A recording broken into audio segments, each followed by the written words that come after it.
एकदमै असल सेवक हुनुहुन्छ। उहाँले आफ्नो सारा जीवन यहाँको नानीहरूलाई दिनुभएको छ।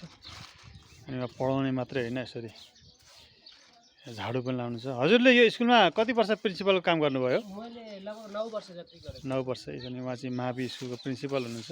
2072 साल माघ अहिले चाहिँ उहाँ यहाँ झाडु पनि लाउँदै हुनुहुन्छ। 2072 साल मङ्सिर 25 बाट 2080 जेठ 7 गते यो समाजले मलाई तिरस्कार गरेको हो।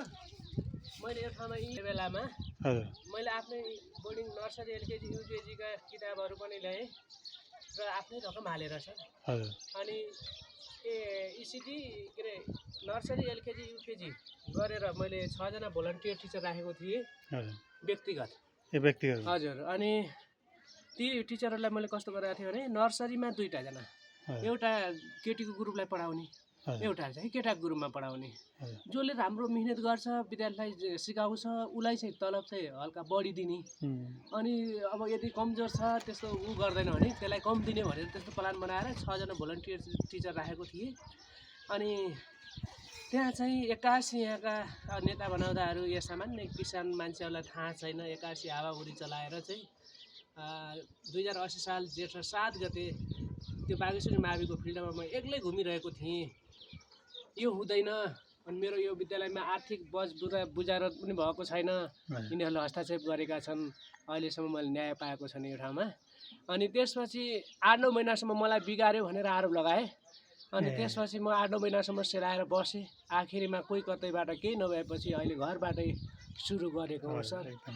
त्यो विद्यालय त सबैको रहेछ, सरकारी रहेछ होइन। अब मेरो अधिकार रहेनछ भन्ने हिसाबले चाहिँ म अहिले घरबाट बिहान बेलुका चाहिँ लगभग 3 घन्टा बिहान हेर्छु, 3 घन्टा बेलुका हेर्छु। अनि मैले यसलाई मोन्टेसरीको रूपमा अब स्थापना गर्न सकिन्छ कि भनेर प्रार्थना गरिरहेको छु र हजुरहरूले पनि प्रार्थना गरिदिनु होला। यो ठाउँमा चाहिएको छ सर मान्छे, खल्तीमा पैसा छैन। म अलि पैसा जागिर खान्छु त मलाई पुग्दैन भने उनीहरूको केही छैन सर। अहिले मान्छे हुकिएका छन्, आत्तिएका छन्, छटपटाएका छन्। त्यसैले आफू रहन्जेलसम्म यही सेवा गर्न सक्छु कि भन्ने प्रार्थना गर्दैछु सर। यस्तै छ सर्टकटमा गाउँले जीवन ठुलो रहेछ भन्ने कुरा थाहा पाएपछि 3.5 वर्ष त म बेङ्गलोरमा बसेँ सर, अमेरिकनसँग। मैले रोडमा यसरी झाडु पनि मारेको मान्छे। यहीँ पनि देखिहाल्यो उहाँलाई। अनि उहाँ चाहिँ त्यतिसँग 10 वर्षसम्म प्रिन्सिपल हुनुभएको। अनि अहिले उहाँ पढाउँदै हुन्छ नानीहरूलाई। अनि उहाँले यस्तो अनकन्टा एकदमै विकट ठाउँमा आएर यहाँको नानी बाबुहरूलाई जीवन दिनुपर्छ शिक्षाद्वारा, उनीहरू माथि प्रकाश आउनुपर्छ भन्ने ध्येयका साथ एकदम कष्ट गरिराख्नु भएको छ।